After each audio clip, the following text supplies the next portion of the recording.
But why, some say, the moon? Why choose this as our goal?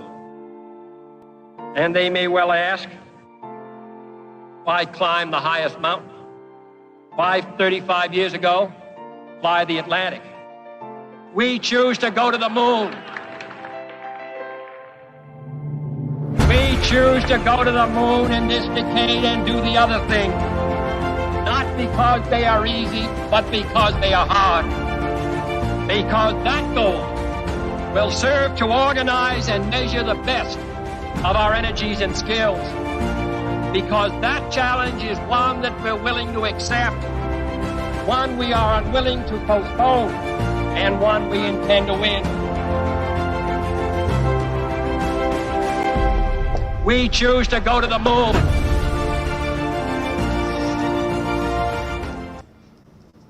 Hello, welcome to the show. It is episode 0x47, Super Happy Dragon Lucky. It's the 72nd episode we've had. It's almost close to the end of the year here.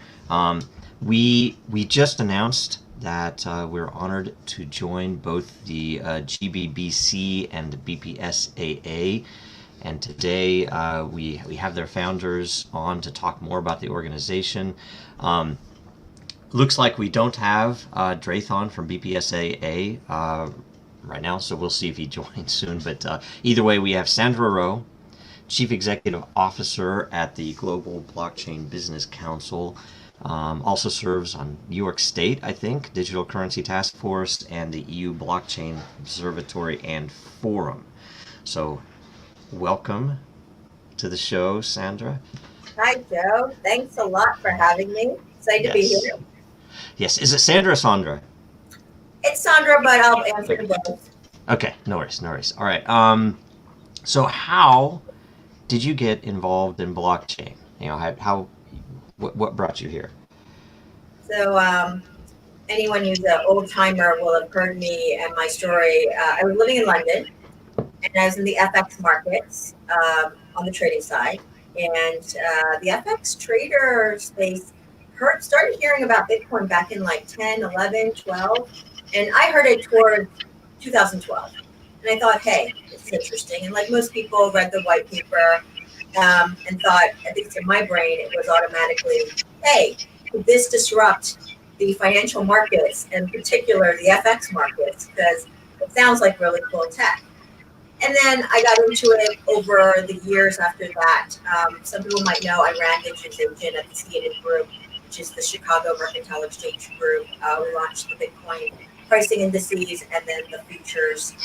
And I left in late 2017 to really focus on blockchain for social impact. And my goal now is to work on initiatives and support those who are working on democratization of finance, access, building back more resilient systems. Part of it has to do with probably going through several financial crises as a banker.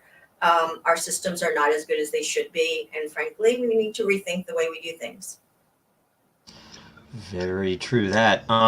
So the GBBC, what does the GBBC do, and what have you guys accomplished today? Like many things in our space, it was formed by a group of entrepreneurs. It came out of the Blockchain Summit in 2016 during Sir Richard Branson's Necker Island Blockchain Summit, which occurs usually once a year. Obviously, this year it didn't happen. And this is a nonprofit out of Switzerland, Geneva, focused on educating, advocacy, and partnership, particularly with governments, regulators, central bankers, executives at some of the biggest companies in the world, to really help them unpack a very confusing landscape. Even though, Joe, you're doing this day in and day out, and I'm in this space 24/7, it's hard to keep up with all that's going on around the world. And frankly, there's a lot of noise as well. Yes. Yeah. And so how do you keep up with, because the regulations, even in the U.S., let alone, all of the different places in the world. I mean, how does GBBC keep up with the changes, and what does it do? Does it help members out, or does it try to influence? think of us as the adults in the room. Think of us as the bridge builders. We try to be very sensible, no nonsense, unpack the various elements. We try to understand both sides. We love innovators, but we also understand that there are things that require structure, and there's just certain things big institutions have to adhere to, so they're limited in sometimes being able to innovate. What we're really trying to do is two things. One is this is a multi-trillion-dollar industry in the making. And when I say industry, I'm really talking about everything: blockchain, digital assets, crypto, you name it. We've got to nurture this in a way that helps opportunity sets around the world, not just the US or just China, but everywhere, for people to have a fighting chance to build if they want to build something. I think that's really cool about this tech. But then secondly, beyond that, creating, besides democratizing the opportunity set on the business side, we also want to make sure that governments understand and are not afraid of what this technology can actually do for them. And that's the thing that we spend a lot of time on is, getting away from crypto is scary or tokens are scary or, all the negative elements. It's around what can this technology do to actually help facilitate either payments or oversight, information sharing. How do we make citizens' lives better by potentially, a digital identity solution? And let's face it, governments, whether you like them or not, are able to scale solutions, in a way that just a lot of other institutions cannot. So you want to get 1 billion or 2 billion people, galvanized over one thing. Look at what India did with their identity solution. I mean, it's not on a blockchain yet, but they're looking at it. They got over 1 billion, most of their population on an identity system. That's scary. Right. So, and what does membership entail? What does it take to become a member? Yeah, so we believe in meritocracy, aka fairness. The biggest companies have to pay the larger share, for-profit companies. And then we actually even dissect down to the individual emerging country level. So meaning we have certain countries we consider frontier countries. So if a company or an enterprise, we only take membership at an institutional level, falls into the frontier country category, then they pay a much lower rate than a US entity, for example. We think that's fair. And so we really believe in contribute to the network, not only financially, but also participate. But, it's got to be done in as fair of a way as we can make it and transparent. Just to be clear, we never charge government, nonprofits, academia, NGOs, any kind of officials in that way. They come into our network on an invitation basis only. Okay, interesting. And let's see here. So, 2021, we're probably a lot of people think we're out of the bear market, which for a lot of what GBBC does, a lot of what we do, even it doesn't actually matter, the bear and bull market, but it's very noticeable for adoption. That is, for whatever reason. It's obvious, I guess, that when number go up, people hear more about it and maybe therefore ask more about it. So what are your plans, given where we are right now, 2021 coming, and all of the obvious applications and a lot of the attention that we're getting in the industry? What is GBBC planning for the next few years? Yeah, no, thanks for that. You're pitching right into the focus areas that we've just organized and decided for 2021. We just had our leadership summit and our board meeting. So we're going to focus on 3 major areas. And I think this is something for everyone. Number 1, we are going to focus on digital infrastructure. And what does that mean? We're looking at who is building the rails of next generation digital highways. And that means whether it's a China with the BSN International and BSN, or the US, there's now rumblings now about, whether the US is going to step up with getting the democracies together, whether it's India that plans to lead on the remote voting and identity side. We are looking at all of those, plus. There are many other countries that are also, and then networks. How are social networks going to play into that? Facebook has 2.7 billion people or something to that effect. That's bigger than any country. So what does that do? The Ethereum network, the Dragonchain network, any network has groups of people now. And what influence will those groups of people have in moving? It's not just about the money aspect. This is about what will be built on top of these networks will influence all of us over time. And in our minds, our concern, number one, is it a UN-like consortia structure where people get as fair of an input on governance as possible?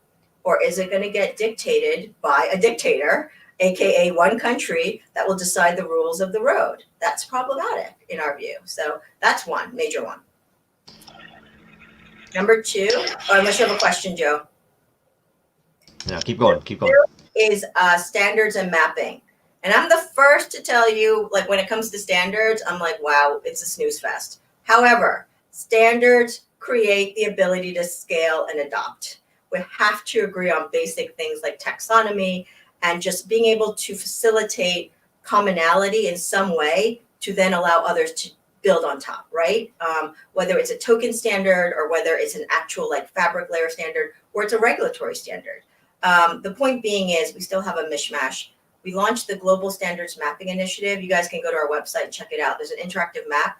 We literally took 185 jurisdictions, including 49 states, and we have amalgamated all of the legislation, bills, laws, you name it, that came out of government, it's all in one place.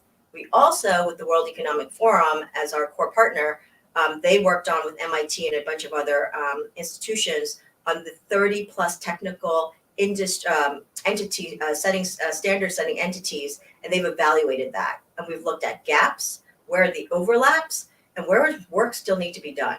So with that, we have GSMI 2021. Its working group is open to anyone. We'll be announcing all the working groups come January.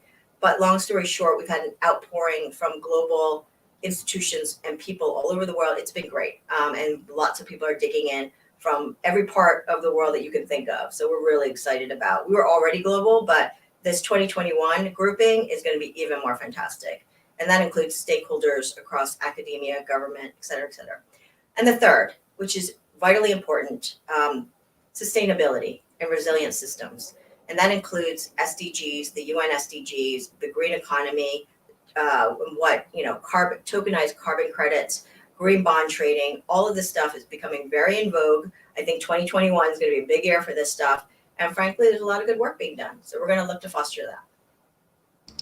Nice. Okay, so where can people follow you and the council on what's coming up and how they can get involved and everything else they might want to do? Yeah, I mean, look, our newsletter's free, so go to our website, gbbcouncil.org, and we're also on Twitter. Not quite the biggest Twitter followers, but we're more of a LinkedIn crowd. So if you're on LinkedIn, you can join us there. It's a bit old school, I get it, but a lot of our members are also old school. So we've got a mishmash of not only cool cutting edge innovators, but we've got the like really old stalwarts and kind of, established institution as well. But that's what's unique about our network is we're trying to bring those very different sides together. It's probably good to stay away from the Twitter trolls. Definitely stay off Reddit. Don't do anything on Reddit. Yeah. All right. Okay. No. Thanks for joining. And we'll be right back with some updates on DIN and everything else. Right. Thanks, Sandra. Thanks.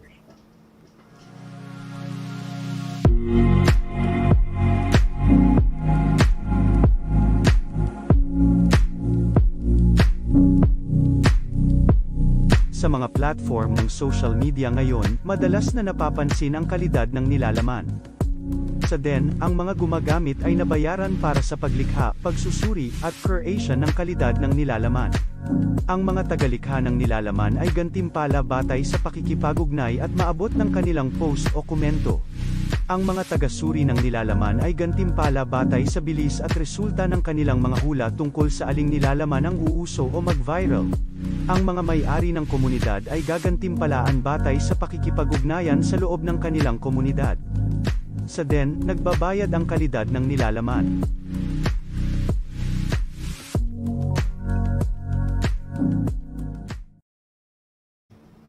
All right, we're back. If you do have any questions, put them in the chat. We're going to have Eric on, I hope, in a few minutes here. A couple updates in the meantime. Number go up. Sponsored by FOMO Hunt, a good section of the show that we've been doing for a while. And the phrase number go up is suspiciously being used all over the place. And I don't want to claim credit for it, but it is sufficiently a stupid concept that would spread pretty well on crypto Twitter, I guess. So today we're going to do Bitcoin. So last week, obviously, number go up, and this coming week, the analyst forecast is number go up. Next update: Lore and Lot are now live. So if you followed us for a few weeks here, Matter went out very, very nicely, very successfully. Withdrawals, deposits. There's actually good amount of liquidity out there, decent early liquidity out there, and so people can actually put a measure on their rewards, which is kind of interesting and nice, and also obviously led to an uptick in activity, a lot of good content being produced. We did have a beta energy-based layer creation process that I thought was very successful as well. And just this past, within the past week, Lore is now out there. Lot is now out there, and all of the ownership, I believe, as of last night, is proportional based upon Lot ownership. So, you can actually look at the owners in any given layer now, and you can see that there are all of the owners. I don't know if we'll show the percentages later, right? But most of the layers on the system were created through the layer creation process, again, with the beta energy. What is coming is the ability to use Lore, and so we're going to bring in Eric to talk about Lore, Lot, the contracts, how it works, what you can do, whatever else Eric thinks of, right? So whatever else I think about, huh? Where do we start, Eric? Well, we could. Why don't I start by sharing my screen? Yes, because you've been doing some amazing things with the contracts, and I'm just like, oh yeah, thanks. It's very exciting stuff, right? So yeah, we've been doing quite a bit of work. So far for the ecosystem, we have published actually pretty much everything. So we could say we're done, but there's a lot more to do in the sense that we have Lore farming coming. We have the layer creation process in a semi-decentralized way. So you could vote with Lore on Ethereum. You could vote with Lore that you have inside of DEN. So that's coming very soon, probably sooner than we may all realize, actually. Then we also have Lot created. So Lot is your ownership of a layer. And we worked with OpenSea team to make sure that we were following their rules, pretty much around imagery and making sure that an NFT, the image behind that NFT is unique and it's not anywhere else on the internet. So we made some really cool cards. So we'll show that off too. And then we have Matter. And Matter is earned by upvoting an activity that you do in DEN, and then we'll be able to promote posts very soon. And then looking at energy, which has always been in the system. So let me start with OpenSea, because it's really the latest thing that we've been working on. And so far, we've had the ability for people to claim layers or their lot, and we have about 17 people. If you don't count me, it's like 16, right? Well, no, 15, because there is the lot store, which we can go through that too. But this is what we look like on OpenSea. We haven't had any activity at the moment, but I anticipate that changing as the ecosystem continues to grow and expand. But you could see that, even the latest layer, which is all things cannabis, is out here. Looks like someone has claimed and is trying to sell 10 for 1 ETH. So this is actually not a bad deal, because you get 10 lot for 1 ETH. And I don't know the numbers on here on how much matter is being earned, but yeah, could be a good deal. Who knows? Is it in the metadata, or is that? Yeah, it looks right like it is in the metadata, but it looks like it may be busted. So it's something I need to take a look at. Okay. And then we can look at that metadata too. And people should know the intent is that you theoretically could come here, you could see here how many lot own a particular layer, so you can get the percentage, what percentage is that 10, and then you can look at how much matter this layer produces on average over the past 30 days, I think is what they had. Yeah. And you can kind of see, what the return would be on that, I guess, right? Yeah, and I'm going to pull up the URL for this, the metadata behind it, and anybody can actually do this. So you just need the layer ID, which is contained within the URL, and you could actually look at the metadata behind it. Can you make it bigger? Yeah, sure. I guess I'm not looking full screen either, but yeah. No, and I anticipate the issue behind this is the display type being string. So we'll fix that today, and make sure that these are going to be on there. But yeah, so the metadata behind this type, that's a little small issues here and there, but nothing too big. But we can look at the average matter earned per day is 1.94. So I'm thinking that 10 lot per 1 ETH might not be the best deal right now. So whoever you are trying to sell that, you should lower it, and maybe somebody will buy it. Maybe, right? I don't know. Yeah. It's early. It's whatever. And then they have 59 subscribers, and the total lot supply is about 43,000. So having 10, your reward is not going to be very high. So yeah, whoever you are, lower the price and someone will buy. So the other thing that OpenSea did, and let me see if I can turn these notifications off. Who knows? All right, we're going to deal with it. But the other thing that we worked with OpenSea on, this great team over there, is they looked at our contract, they verified it, and made sure that it met their guidelines. So now we are a happy birthday, my wife. That's not my wife, but we're a verified contract. So what that means is that we're going to show up on the OpenSea search. So if I were to search for DEN layer ownership, you can see that we're going to show up here. It qualifies us for rankings, which right now we're not even ranked because we're so new. There's no volume, right?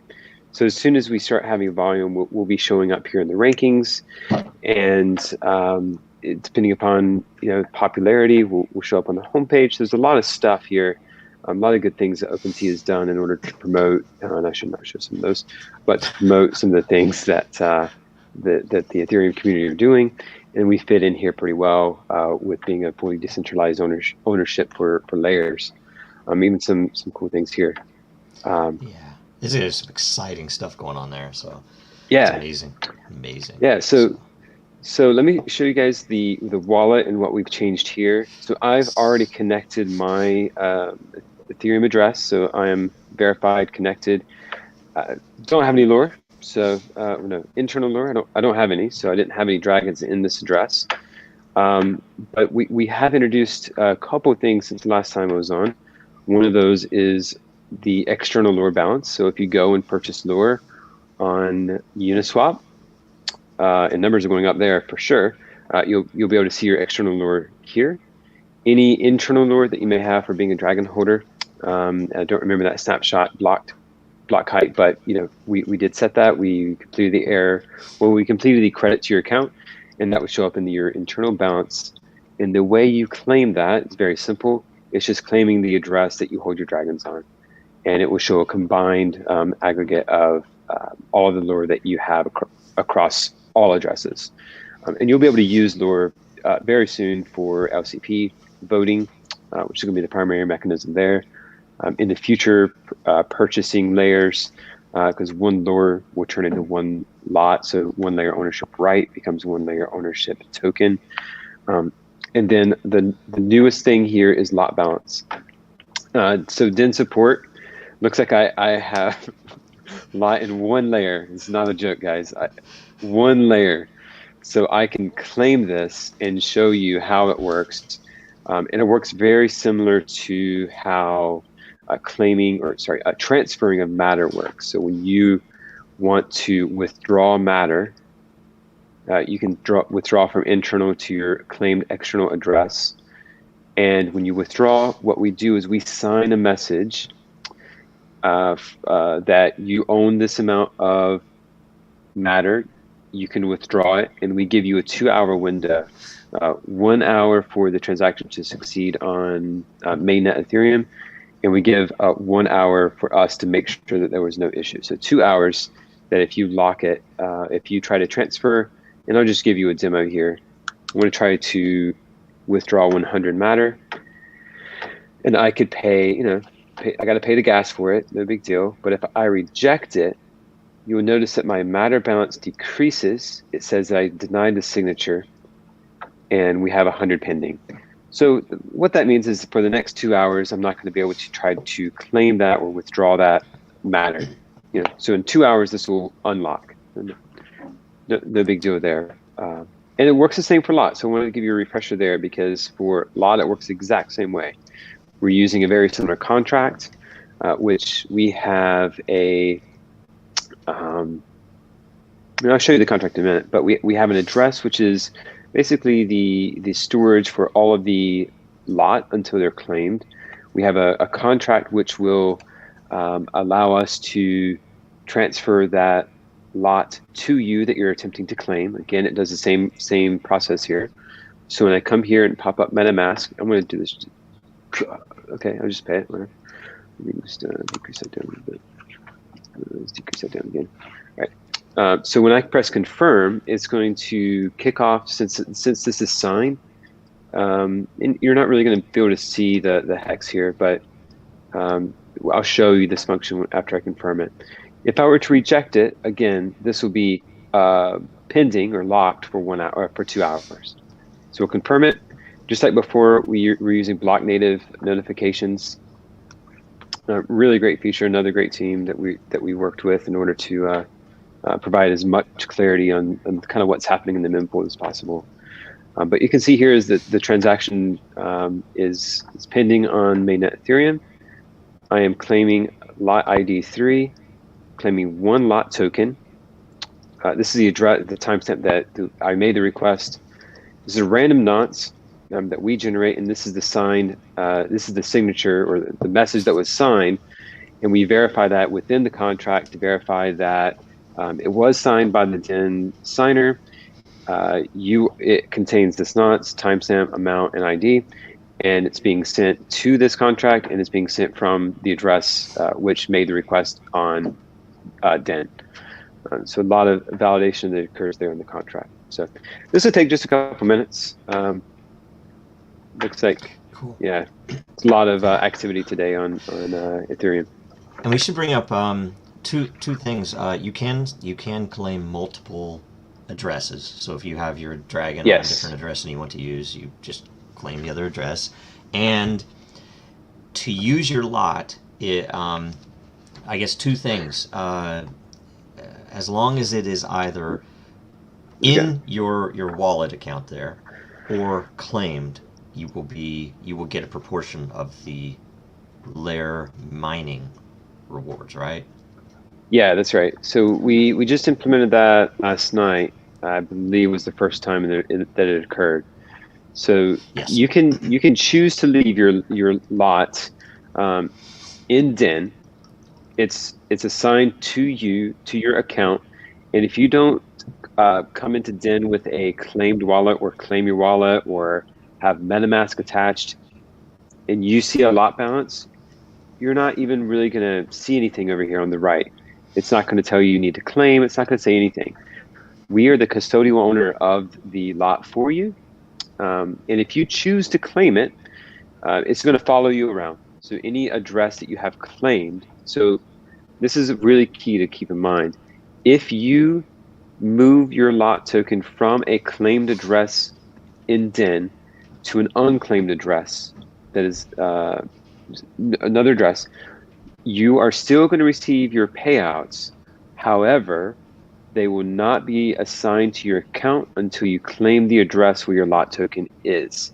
So make sure you do claim the address where your lot token is.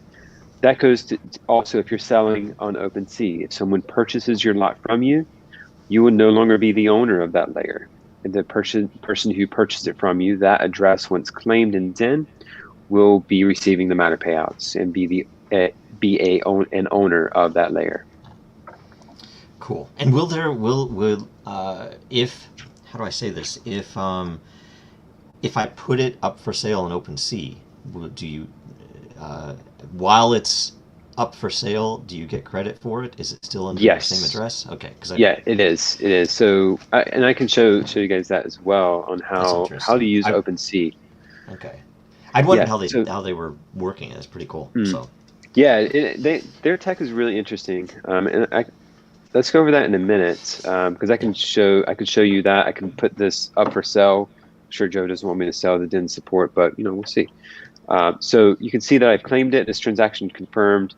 Transfer single, this is an event on the 1155 contract, which lot is refresher. It's 1155 token on Ethereum, and claimed, which is a custom method or event that comes from our contract.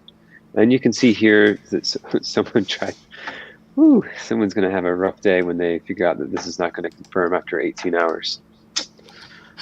Bummer. So if this is you're going to want to replace this knots. Okay. So you can see here, this is mine. Yeah. There's some simple steps to go through to fix that. Yeah. It's annoying, right? It is. Sometimes it happens. It actually happened when I was deploying a contract, so there might be some dead contracts out there, but it's okay. But the lot DIN store, I believe in full transparency and full decentralization on anything that's going to handle a token. So that's why we have this DIN store. The lot is stored here. You cannot see it with Etherscan, just can't. But you will see if you were to go to OpenSea, and I'll show you guys this in a moment. But all of the lot that is unclaimed is associated with this address, stored away. It's cold storage, and this contract has authority to, or is approved to spend the lot in that address. This is our DIN signer, so every transaction that occurs here has to be signed. We can see the lot address, which is our 1155 contract, withdrawal signer. Oh, this is DIN multisig, but this is the withdrawal signer. And then you can see here, this is the claim. You cannot do this through Etherscan. You will have to do it through DIN. So don't try to create a signature you're not going to be able to. And then if anyone's interested, you could come here and view the code. It's a relatively straightforward and simple contract. It basically just makes it to where you can, the requester pays. This is kind of the type of contract that this is. And there's a signer, which is, again, our DIN signer, which signs all transactions. The function that you would want to look at if you're curious is claim. And we take the signature here, and we encode the data that's contained within the message or contained within the request. And we recreate that signature, and we verify that the recovered address matches the withdrawal signer, and if it does, then you can withdraw your tokens. So that's how that works. Very simple. Okay, so I didn't get to this question. Sorry, Blake. So original jazz. Can two layers with the same topic or name coexist? Definitely same topic. I think that's some of the points that we would probably end up with some competition between cultures and communities, right? But the same name, no. Nope. Yeah, we're keeping that pretty tight. So yes. Yeah. I should ask in the contract: are there any Easter eggs? And why did we not think to do this? Why? Let's see. I've been working on these contracts for about how long now, Joe? Like 6 months. Yes. Yeah. I didn't want to. Yeah. Yeah. You know, me, I would have normally said, Eric, last minute. Yeah. But- Oh man. So no, there's no Easter eggs in the contracts. I'll try to put some in. I don't think I've ever written a contract that has an Easter egg, actually, just because, a lot of, Yeah. there's it probably seems some like- comments that I forgot to take out, but it's typically a lot to do with contracts, and you're wanting to make sure that there's nothing in there that's really going to spook anyone. So I try to keep them as clean as possible, especially again when you're dealing with other people's money. That's it's a little scary as a contract writer. Oh, yes. But so far, and I've written a lot of contracts at this point. It's been a good year for me learning Solidity. I've had no contracts across many projects, not just in that have had any security issues. So Yes. That's, yeah. What I've seen feeling has pretty been good so far. Very clean, very clean. So, okay, Yeah. which leads to the other. Do you have any concerns with all the contracts being on Ethereum, or are other solutions being considered? Yeah. Do you have any issues with that, Eric? No, I know you no. think so. Yeah, and that's like, say, any of the considerations for scalability. I mean, that's what we do, and even for the potential for fees, which, let's say Ethereum 2.0 is not successful, which I would put money on it, right? That it will be, but Yeah. that even if the fees were, we have direct, purposeful ways to handle that, right? So, Right. If you look at Ethereum as a global computer, and I very much think that it is, you actually see that, a lot of people complain about fees, right? Fees, yes, there's fees. The reason there are fees, or you could go into that. There's a lot of debates on fees being high, but when you're dealing with monetary value, and you're wanting to secure that value and ensure that there's hash power behind it, you really need for those fees to be there. You need to reward those that are confirming blocks. Otherwise, you're going to run into issues where the hash power is going to decrease, miners are going to go away, and we deal with high fees in a multitude of ways. One of which is making it to where you don't actually need to use Ethereum to participate in DEN. You don't need to. Someone could come in and has zero knowledge of blockchain, zero knowledge of Ethereum, use DEN, not realizing that they're using blockchain behind the scenes with Dragonchain, but then this could be their first view into how a decentralized community works, how Ethereum works. So we leverage Ethereum where it's needed, and where it's needed is anything dealing with a monetary value or ownership. Those are the two areas where Ethereum, or a fully decentralized blockchain, is extremely powerful. And I have zero concerns over the security of Ethereum or the security of any of the contracts that we've written. So. Me too. I mean, here's the thing too, especially after what has happened in the past, I don't know, maybe the past year, with all of the real decentralized capabilities and all the tools that, I mean, I didn't know half of the things. I didn't know about half the things that you guys are using. Yeah. I'm like, damn. I mean, I didn't know a lot of this stuff was popping, and the fact that decentralized exchanges finally are real, right? I mean, it's like, we've had them forever, but it's really becoming a mature tech, so it's amazing, right? So I'm like, all of this stuff's so exciting. So and there's other layers building on top of Uniswap, so you can have market orders, and there's all sorts of things. So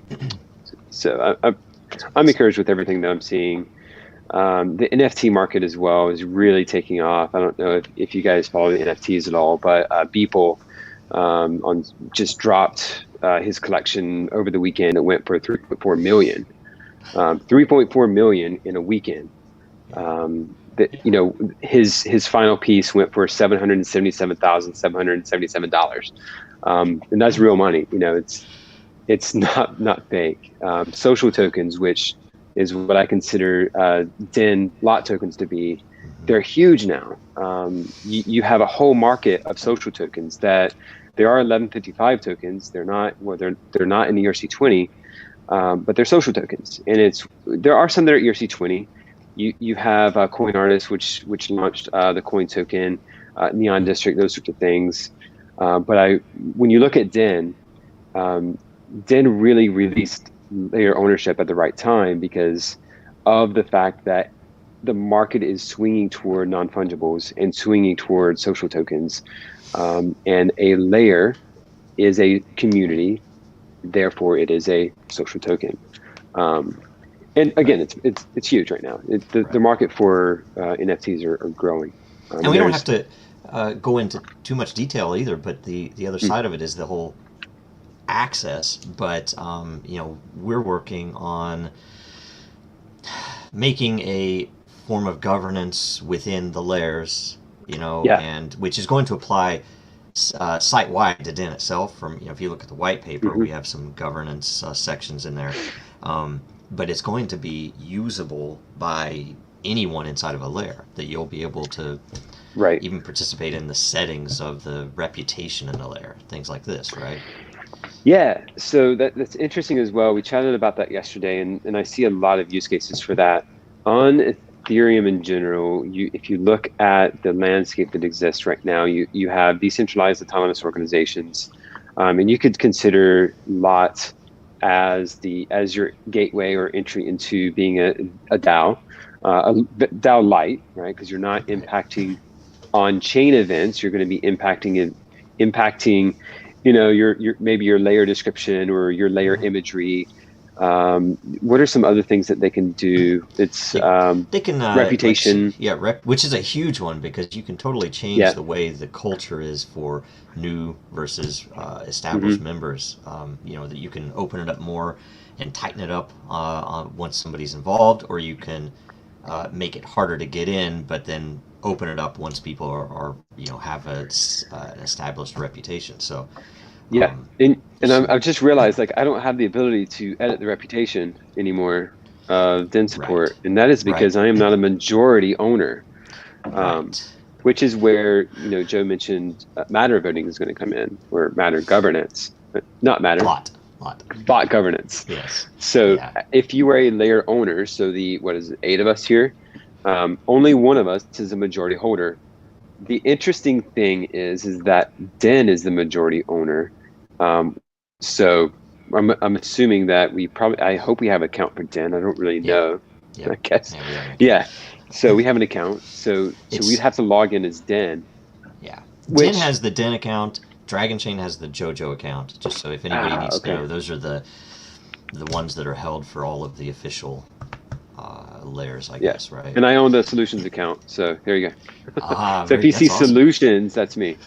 Right on. But I don't have much time to come into DIN right now. But getting back to lot voting, think of it as your ability. For each lot that you hold, you'll be able to vote. You'll be able to, if you hold lot, if you're an owner, you'll be able to make a proposal to change something in your layer. That could be the name, that could be description, images, reputation score, anything that an admin needs to change. Use your lot, make a proposal, and vote on it. So that's going to protect anyone from if Joe wants to go in and change it and add an image that didn't support. Well, I don't like the image, and then we get in this battle of who's going to actually make the change. That kind of helps protect against that. Right. And we did this stopgap because when we were about to roll out LOT, we thought, oh, wait a minute, we're going to have all these owners. And at the time, anyone with ownership marked would be able to change any settings. So we're like, somebody with a single lot could come in and totally fry everything. So we just made it majority until we get, the top owner until we get the actual governance in place. So. Yeah. And that's going to be really good. And there's even use cases beyond just managing a layer as well. Maybe you want to maybe you have a DAO Maybe that DAO is on chain and you're using, I can't think of the DAO tool right now, but you're using on chain governance, but you want room for discussion.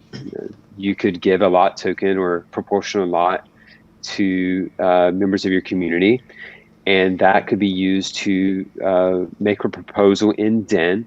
You could discuss it. Maybe you could vote on it off chain and then put that on chain. There's a lot of opportunity there for governance, even outside of a DEN community or DEN like mechanisms, but actually governing a company or governing an entity. So we've discussed that in detail yesterday and with some of the things that I'm working on, but there's a lot of potential there. Nice. Let's get this question. Original Jazz, ETA for DEN to be completed fully. And at least the answer in my head, never. But we could say Matter will run out in like 1,500 years, so soon, right? Let's see here. Will the Matter lot lore energy tokens be forever exclusive to DEN? Well, Matter's already, you can already withdraw a lot. You can already claim and put in your own cold storage wallet. Yeah, there's an interesting thing about this. Energy is going to be in DEN, right? You can't really use that anywhere but DEN. There are ways that we could do that on chain, but it's not worth it. But when you look at Matter, Lore, and Lot, because they're decentralized, because they're on Ethereum, any person, anybody can leverage those three tokens or those three assets to do any project they want. You could form an entity or form a group of people and build something using those tokens. Yeah. Right. It would only add utility. Yeah. Something else, and I'm going to share my screen because I forgot we did this last week, and let's hope I get the right one here. Okay, so we announced this last week, and this rolled out that, first of all, if you saw the original white paper, a portion of particular actions of energy spent, votes, making posts, making replies, would go toward credit of a pool which would reward the people who evaluate content, right? And it would be a reasonable size pool, so that if you are, and we've talked about this prediction market of content going up or down, that if you were early and you voted enough with enough energy, that you would get sizable portions of that pool. So because it was inconsistent and because we wanted to add other pools, we made them static. So that was the first change. Not a big deal, but DEN is 7.5% of everything. Up evals get 5% of everything, right? And it was variable before. Down evals are coming. They're going to get 2.5% of all mining. That if you are, and we did this so that hopefully people would vote things down a little less, because sometimes there's psychological impact to people getting downvoted. But it'll be just business, right? But we have one coming that is engagement, which also is related to the Matter boost, Matter utility as well. But this is a separate pool. And the two that we did launch were Matter use and energy use. And so this is, right now it's Matter that's being used to produce energy in your account. There will be a bonus applied if you do Matter boosts, which we'll talk more about that when they're launched, so we can actually show it to you. So it'll be easier to explain. Yeah. And then energy use. So for the efficient use of energy, the more energy you use, the bigger part of the energy use pool you get. And it's interesting because if you come back either every hour and vote, or at least make sure, and I can't remember the most efficient way to get back enough energy before the end of the day, but you can, theoretically, you could use twice your energy in a day, because you could sign on at the beginning, spend it all on stuff, and then wait until the end, and then spend it all on stuff, and you should get twice the amount of energy for that within that 24-hour period. So I just wanted to throw that out there because that just launched, and so far it's been pretty successful. I mean, it's tending to get, there's more activity, which is what was, I guess, the point. So yeah, and we're working on a new UI or user interface for creating a new post, which is going to have boosting. It's going to make this a little bit more streamlined and easy to use, I hope.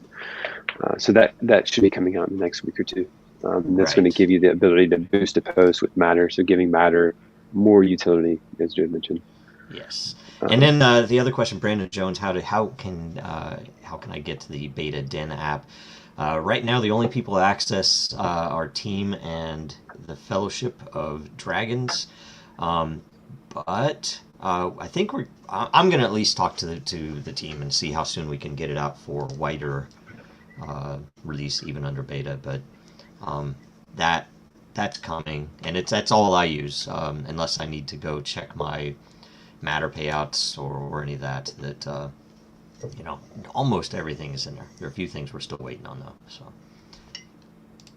Yeah. And the last thing I wanted to show is OpenSea. So we have this new button here to become an owner. If you expand this down for layer information, you can become an owner of a layer by going to here. And I know who this is, and I'm tempted to sell my 1DEN support just so that to show you guys how this works. But this is OpenSea. I think I'm going to do it. You have the properties here, public and LCP, the stats, the date it was created, really good information. We need to update these. We just have to do a small tweak. But I could sell my lot. My lot. I own one of these. I know what that is coming up. And let's say I want to sell it for 1 ETH. So I come here, and they have a lot of cool options here. You can bundle assets, all sorts of things. I can post my listing. And I think this is, I'm just going to have to, sure,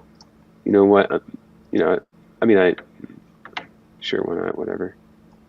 Typically it's not this. Oh, you know what this is. So this only comes up one time. I have to register OpenSea as a proxy. So you do not have to do this every time. I was wondering, because I haven't done that in so long with my other addresses here. But once this confirms, it will allow me to list, and they use a proxy. So you just sign a message, and when you do that, and someone buys it or you sell it, it's one transaction. It's really cool stuff that they've done here. But I know who this is, and this is going to be fun. So I'm going to accept this offer. We do have a service fee, so 2.5 is OpenSea. Den has 10%, and that goes to support Den. So I'm only going to get, I'm going to get 0.218, so it's really good. I hope it's a good person. It is. It's I'm trying to think how to say his name. Dissent. Oh, DIS7ANT. Dave? Distant. There we go. Yeah. So Dave, you're going to become an owner. I hope you don't mind. Oh, you know what? I got to wait for that transaction to confirm. I'm not going to pay for that twice. So when that confirms here. He already provides support, so that would be actually. Oh no, 1 second. I'll be right back. Yes. Yeah. Yes. So it'll be pretty interesting. Hopefully that works out. Maybe he'll provide some good support. Distant. He says pronounced. Distant. Distant. Distant. You're going to become a layer owner. That is great. Unless you go and cancel that real quick before I can actually get in there. It's impossible for him to raise the price that you have accepted, right? Or lower the price, right? I assume that is correct. I have not accepted it yet, and sorry, I had to grab a plug. That's hilarious. Wow, unless he can get in here before. He's ready. Some of the support layer, the Dragonchain. I don't know how we're going to manage some of those. I think that later there might be a way to have a proxy moderator if a community has somebody that they're paying to moderate that they don't want to give the decentralized ownership to. But right now it's really interesting because we're thinking that we can see with the LCP itself, the layer creation process, that the layers that have multiple owners where there's this vested interest and passion that they are more active, right? So it's a good thing if you have a community to let them have some ownership in what's going on. So yeah, it's pretty cool. So here you can see it confirmed. So it costs $14, but here's the thing, guys, right? When I go and make listings, I don't have to actually pay anything. I just sign the message. So I'm going to list this quantity 1 ETH. I'm going to post my listing, list your item. I sign a message. Boom, right? There we go. Listing successful. Wow. You pay gas once and no more. So I'm gonna accept this real quick before he pulls the rug underneath me. I do now. Again, there's some gas fees here for confirming wrapped ETH and But all in all, that big fee is only one time. It's really good. Man, you see this stuff? Hey man, that's horrible. Fees. I think he's talking about me. Who? This is awesome. So here we go. Oh, and I have a teaser here. Very soon, I'm going to show you. Okay. I haven't opened that project in like a month, so whatever. I don't even see. All right, confirmed. All right, so wrapped ETH is available for trading. Completing my trade. I accepted the offer. Let's see what happens. Oops. Now, what's going to be interesting is I actually have not tested this yet in mainnet because there has not been a sell on OpenSea at the moment, which this will be the first sell. We're going to see what happens to the layer owners. Does it update? Does it not? We're going to find out together. Oh, somebody's asking if you can auction or just list buy. I'm pretty sure you can auction. We can check that out in just a minute. Okay. I didn't even know that. So. Oh, sorry. I gotta do this real quick. Whatever. Here we go. Transaction started. New layer owner incoming. Wow. Live. Yeah. That's pretty sweet. Delays and all. So while that is happening, we're going to come in here and we're going to see. I hope the layer owners update is a really good test to see. So yeah, I don't know what his timing is. Is it hourly that he checks that? No, it's live. So we're monitoring Ethereum events. So let's take a look at something that's coming up very soon. Not this, but this. So yes. We are going to be launching the farming very soon.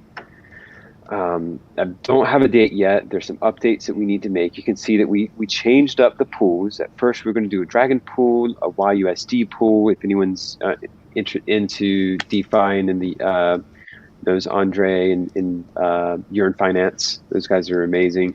And then Uniswap LP, which was the lower ETH. We're changing this up.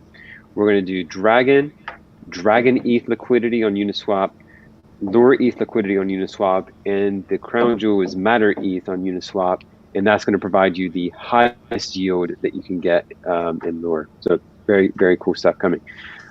We followed the model of Uniswap in the way that they do their staking pools. We thought it was very good, so why try to change it?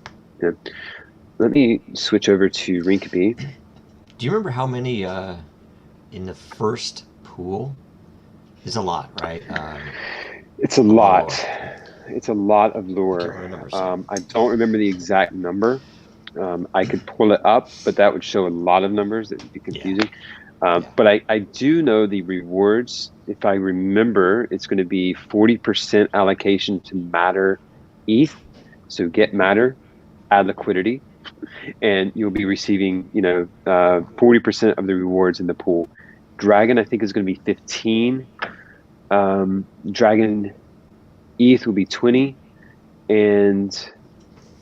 or 25. Yeah.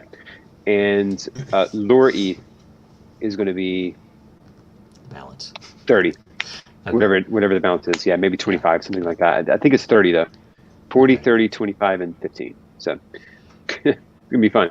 So you'll see the icons here now that we have those. You know, we just didn't have those at the moment when we were doing this.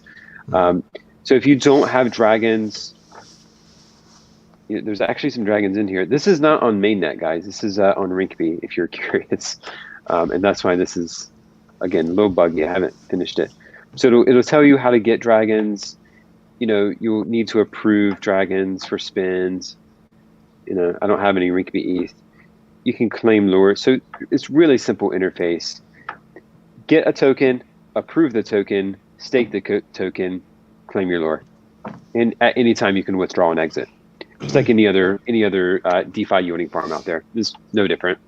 We're using the same contracts that, not the same, but similar contracts that have been used across the board with synthetics yield farming for quite some time now, I think all year. And it is synthetics are the contracts that we're using. It's the same contracts that Uniswap used. We made some like minor tweaks just on naming and that sort of thing. So they are safe. I've used them for other projects. They're pretty good stuff. So again, this is coming soon. Anything minimums on any of that? It isn't, right? No. It's just all proportional. So Yep, all proportional. Yeah. So if you are a well in one of these pools, you're going to get an disproportional amount of lure. right. Yeah. There will be incentives for lure and keeping lure and staking lure. So you know you're going to want to keep lure. Matter is insanely incentivized. You know, we talked about having a governance body that'll govern DEN. One of those ways to become to participate in that is to stake and lock up Matter ETH liquidity for a certain period of time. We're talking months. It's not a couple of days. It's 6 months, a year, 3 months, 9 months, those sorts of things, and you'll receive a lot token in return. I think we should probably do the same thing for lure liquidity and give those guys a some power as well, right? Mm-hmm. Yeah. So that makes sense. Something to think about. Yeah. Okay, so we have a new lure owner. And by the way, that we should say that lot that you're talking about will be used in a specific layer. Probably, we think we're going to do it for the year. So you'll have a DEN governance 2021 layer, but that will be the layer within which all of the governance operations happen. You know how when the pools that I mentioned before, those numbers were set internally, but those things are what will be decided by that layer, right? We're gonna boost the energy use for whatever reason, and people will weigh in. So yeah, and there's a lot of forethought that we had on governance of various parts of the ecosystem. DEN is just one part of it. Like you have DEN.social is the social network, but you have this whole other side that needs to be governed too. Lure is that community token, and there's a community allocation. Again, I don't know the exact number, but I think it's like 60% of all lure will be and what is done with that lure will be decided by the community, and the community will vote on via a DAO, decentralized autonomous organization. What should we do with lure? Should we donate some lure? Should we increase fees? Should we decrease fees? Should we do another lure pool, another incentive pool? Should we say, well, you can stake other tokens? Lots of things can be decided by that by lure holders. So lure will govern lure. Matter will govern DEN. There's other governors inside of DEN, but each token kind of governs themselves, especially with lure. Lure is that community token that you're going to want to have for governance and voting for lure specific items. Nice. So Distant says that the DEN support lot has hit his internal account already. All right. So let's see. Internal already. Wow. Okay. Oh, he's not an owner here yet. Well, okay. So has he claimed that address? So if he goes to his wallet, he can see DEN support. Yeah, it's there. All right. Wow. Fascinating. I don't know I've when given up the my owner ownership. list is updated, right? So I don't know either. I'm certain he, and I don't know if he. In all truth, I guess I don't know if it was happening. Is it a push to him or is it? Well, he owns it in his address. We need to check on if Zeth, I don't know if he wants his real name exposed, but if Zeth updates this list and how it's managed. Right. So we'll make sure that this is updated to reflect that this is now an owner of the DIN support layer. Yes. With Brilliant. all rights bestowed onto him. But the good news is that he owns it. So even if he's not listed as an owner here, he will be receiving matter. That's the good news. Yes. Yes. And we he'll can be see here. he'll be able to I think you have unlimited edits as an example if you're an owner. A couple of little, Really? Yeah, Cool. it's Okay. it's something we did because we had like announcements channels where, if a mistake was made or something else, it can become pretty expensive over time to make edits. So we're like, okay, we let the owners make edits. You're Okay, still nice. recorded, right? There's still all history is still available, but Nice. yeah, yeah. So the good thing is here now, we should be in the ranking. Or not.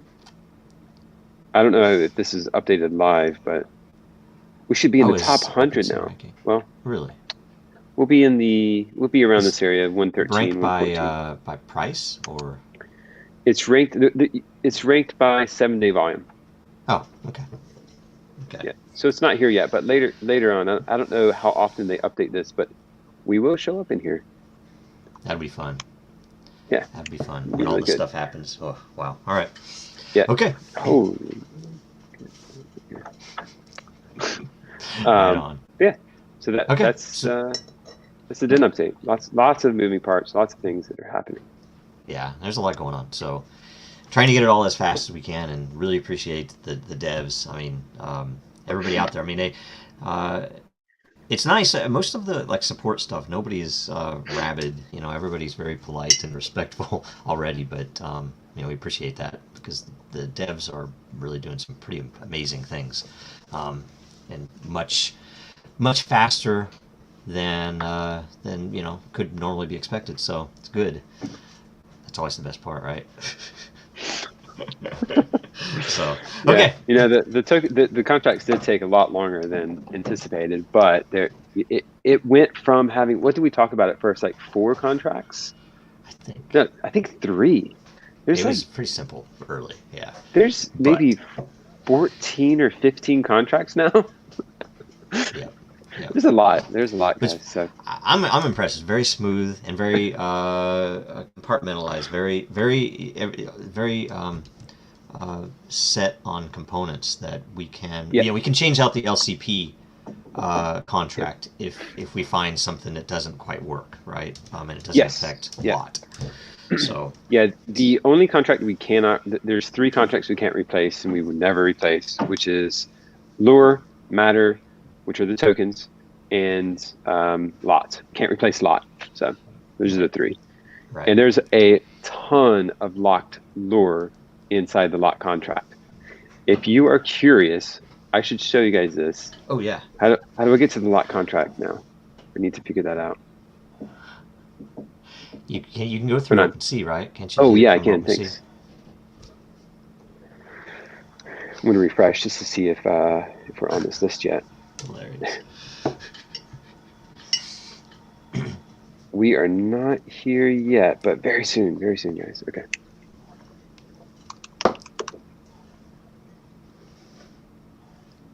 Oh yeah, so we'll go here, then here. Okay. If you are curious what this lure is, this is lure that is Make it bigger. locked. Make it bigger. Oh, sure. I can't read it.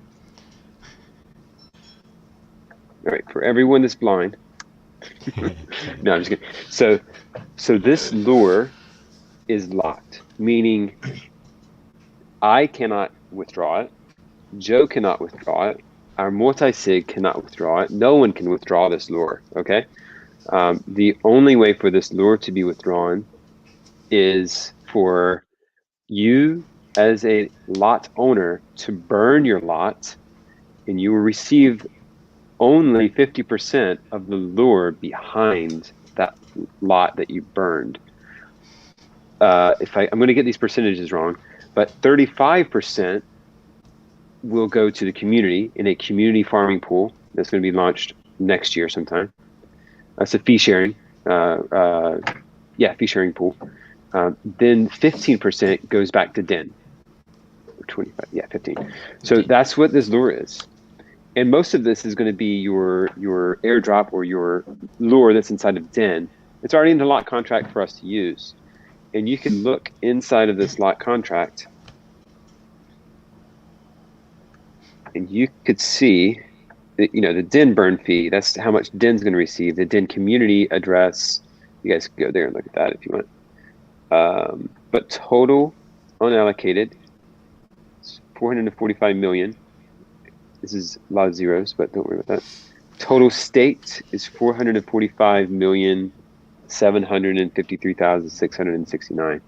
So we've used some of the lure just as we have created some layers for you guys. So really cool. And we can deposit more lure as it runs out. There's always going to be a 1-for-1 lure to lot and a 1-for-1 lure to any lure that's inside of den that you would see in your wallets right here. So just something to keep in mind. Even though the supply of lure is it's pretty high. Is it millions? A billion? A billion, I think. Billion, yeah. Yeah, that's a lot. Over half, maybe probably like 80% is locked. So just keep that in mind. Yeah, it's a lot, right? I mean, we actually tremendous amount. We realized because of the participation in the energy-based LCP that we just did that we probably can't do another. We could possibly do another, but it's too risky because we might not have enough lore before den's lore starts coming in, right? Which I think I made it to where you could only, I think den only receives like 100,000 a month. Something, it's pretty small, right? But that's on purpose. So and it's enough to handle when people come to us wanting their own layers, right? So whatever we have, it might be a few 100,000, I can't remember, but it'll be enough. And then you can see all of these contract addresses. These are locked. This lure is not going anywhere for some time. Yeah. And then den deployer, den.social deployer is our deployer address.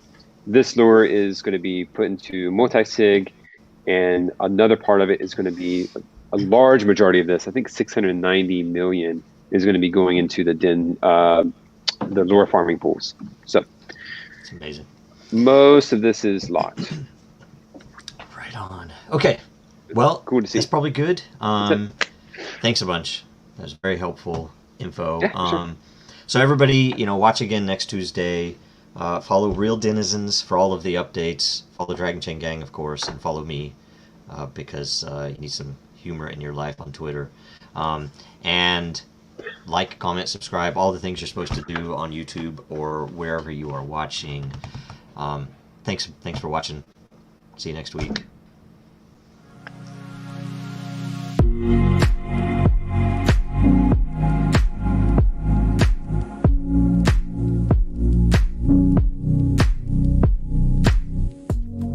På sosiale medier i dag går ofte kvalitetsinnhold ubemerket. Podding.sosial blir brukere betalt for å skape, evaluere og sørge for kvalitetsinnhold. Innholdsskapere blir belønnet basert på engasjementet og rekkevidden innlegget eller kommentaren deres får. Evaluering av innhold blir belønnet basert på hastighet og presisjon i forhold til hva som kommer til å trende og gå viralt. Eiere av fellesskap blir belønnet basert på engasjementet i sitt fellesskap. Podding.sosial blir kvalitetsinnhold belønnet.